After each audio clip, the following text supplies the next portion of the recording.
Hola, qué bueno es estar juntos una vez más para poder continuar con nuestro estudio de las Sagradas Escrituras, para que en contacto con la palabra de Dios podamos ser reavivados, tener una experiencia nueva que fortalezca nuestro ser y que nos dé fuerzas para sobrellevar las cargas de este día y de cada día.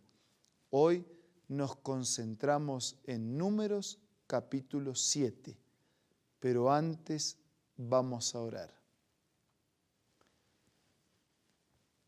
Eterno Dios, agradecidos estamos por la Biblia y por la oportunidad y libertad que tenemos de meditar en tu palabra. Bendícenos para entenderla y bendícenos para aplicarla a nuestra vida. Te lo pedimos y te lo agradecemos en el nombre de Jesús. Amén.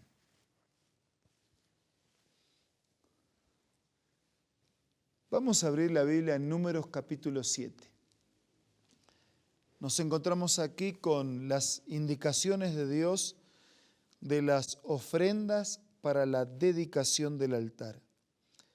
Dice el primer pasaje que cuando Moisés terminó de levantar el tabernáculo, lo ungió, lo separó para un uso sagrado, lo santificó con todos sus utensilios, ungió y santificó el altar, como así también todo el mobiliario, y trajeron sus ofrendas delante de Dios.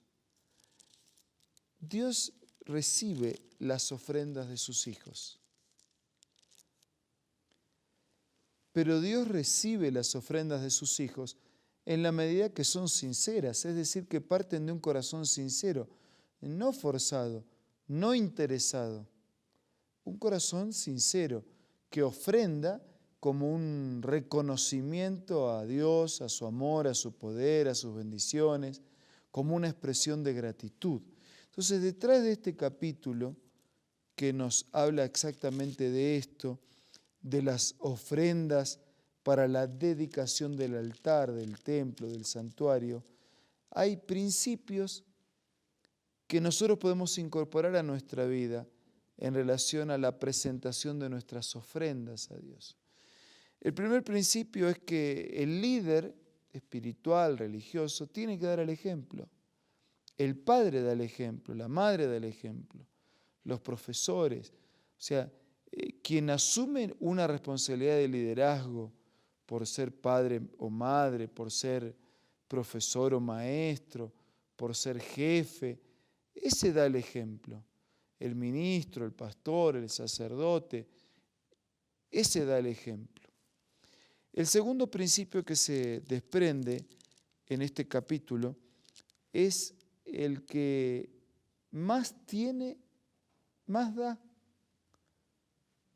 Quien más ha sido bendecido, más posibilidades tiene de ser bendición para los demás. Entonces, ¿quién está más comprometido moral, espiritualmente hablando, a ser generoso en sus ofrendas? ¿Quién más ha sido bendecido? Entonces, la primera es el líder tiene que dar el ejemplo. La segunda lección que hay detrás de este capítulo es que quien más tiene, más da. Quien más ha sido bendecido, más responsabilidad tiene de compartir. En tercer lugar, tenemos que dar de lo valioso, tenemos que dar de lo que tenemos que dar incluso con sacrificio, porque dar una ofrenda de lo que sobra no es ofrenda. Dar una ofrenda de lo que no sirve no es ofrenda. Dar una ofrenda de lo que tiramos no es ofrenda. ¿Cómo darle a Dios lo que no le damos a nadie? Lo que molesta, lo que sobra, lo que no sirve. Vamos a darle a Dios de lo que tenemos, de lo que sirve, de lo que es valioso, de lo que está mejor.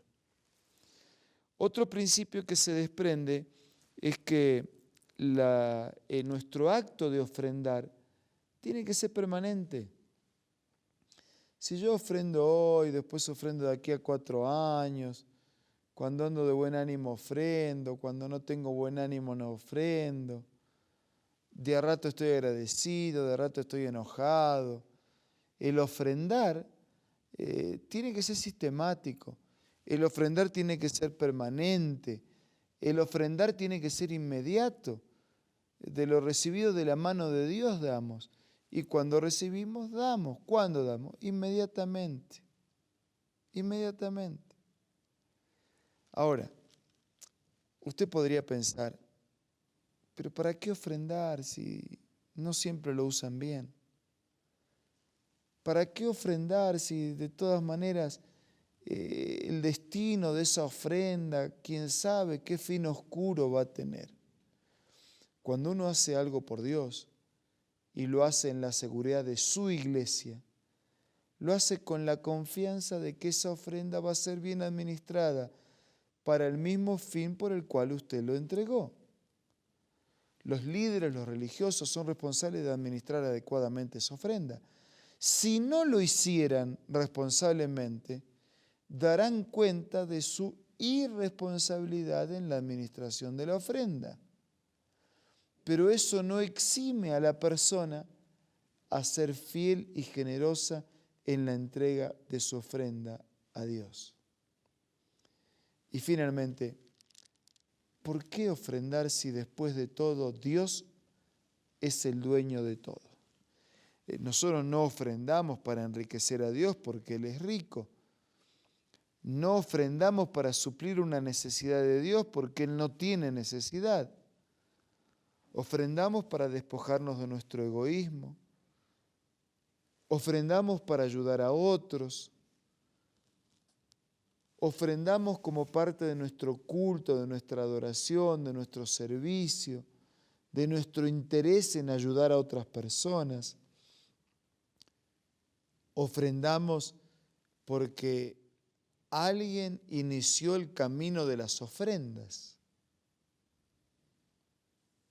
¿Quién inició el camino de las ofrendas? Fue Jesús. Fue Abel allí en el jardín del Edén que ofrendó a Dios lo que Dios había pedido como ofrenda. Fue Jesús quien ofrendó su propia vida, su propia sangre, quien entregó su existencia para liberarnos de la culpabilidad del pecado. Él inició el camino de las ofrendas.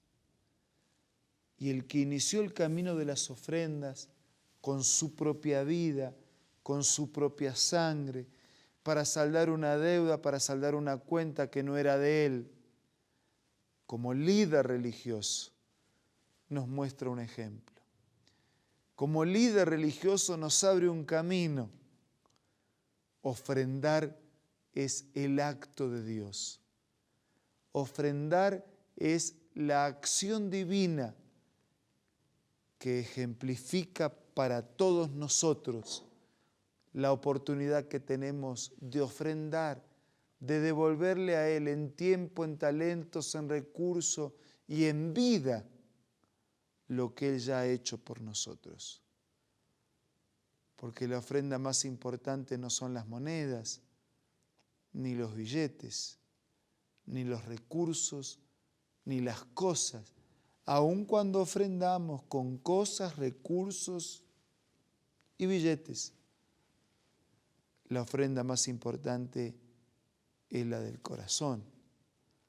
La ofrenda más importante es la de la vida, que confía, que se pone en sintonía con Dios, que investiga su palabra, que descubre su amor, la profundidad de su grandeza, que se coloca en sus caminos. Esa es la ofrenda que Dios quiere. No es el sacrificio. La ofrenda que Dios quiere es la de tu corazón y la de tu vida. Por eso ahora, en este instante, momento de silencio, vamos a ofrendarle a Dios nuestra vida. Señor, te damos muchas gracias por la ofrenda que nos diste en la vida y en la muerte de Jesús. y ahora te ofrendamos nuestra vida, así necesitada como está. Por favor, suple nuestra necesidad. Toma nuestra vida, recíbela como una ofrenda de amor y gratitud, que sea para tu honra, para tu gloria, para bienestar de la comunidad. Te pedimos y te agradecemos todo en el nombre de Jesús. Amén.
La Biblia, la palabra de Dios, es una carta donde nuestro Creador expresa su amor hacia la humanidad.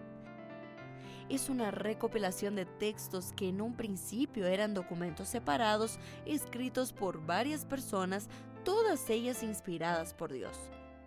Primero en hebreo, arameo y griego durante un periodo muy dilatado y después reunidos para formar la Biblia cristiana.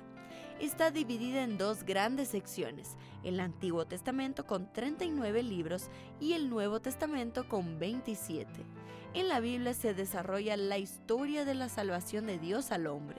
En toda ella hay una línea conectora que une todo, Jesucristo. Es el personaje principal de la Biblia y el cual trae la revelación definitiva de Dios. Es considerada también el manual de nuestro fabricante. Es vital tener este ejemplar en casa y descubrir su valioso mensaje. Busca también en tu App Store o Play Store y encontrarás varias opciones. No olvides descargar también el aplicativo Reavivados por su palabra y sigue la secuencia de su lectura. La Biblia es la palabra de Dios.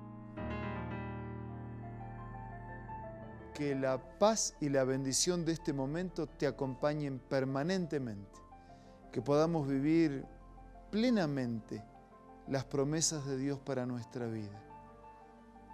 Nos reencontramos mañana cuando continuemos con este fascinante viaje en las Escrituras, siendo reavivados por su palabra.